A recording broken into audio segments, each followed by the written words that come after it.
عندك نص كيلو فراولة في الفريزر مش عارفة تعملي بيه ايه؟ تعالى اقولك هنعمل بيه حاجة منعشة وتجنن.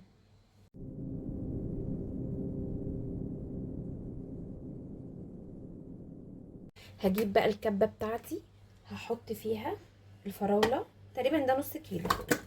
عندي هنا كوباية كريم شانتيه خام، دي كوباية الشاي العادية اللي بشرب فيها الشاي، كوباية كده مش مليانة قوي.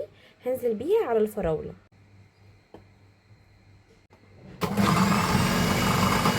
بصوا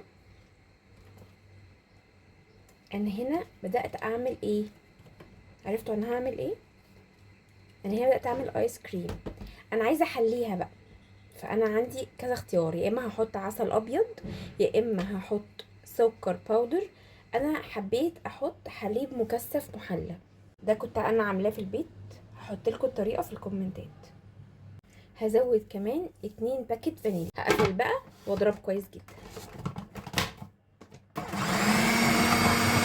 بصوا القوام بقى، شايفين؟ يجنن يا جماعه، ده لسه هيتحط في الفريزر ويجمد. شايفين المطه دي؟ ده اللي في الاخر هيخليه عامل شبه بتاع بره. بصوا، على فكره انتوا ممكن تزودوا كمان لون احمر، بس انا مكتفيه بشكله كده، انا حاسه كده كفايه قوي.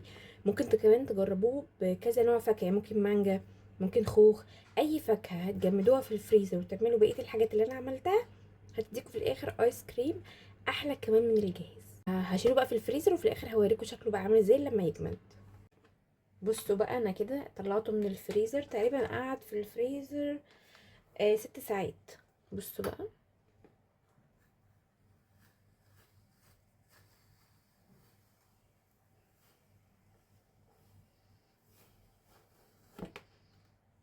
من غير ايس كريم سكوب ولا اي حاجه. بصوا شكله تحفه، دوقوا مع بعض بقى. انا بجد شهادتي فيه مجروحه، ايه التحفه ده؟ ايه ده؟ انا كاني باكله في احسن حته بتعمل ايس كريم. رهيب يا جماعه. حلو جدا، نظيف، صحي. ممكن تحلوا بعسل بدل الحليب المكثف. خلوه في الفريزر لما يجيلكوا اي ضيوف للولاد في الحر ده، ولا غلطه. جربوه والف هنا وشفا.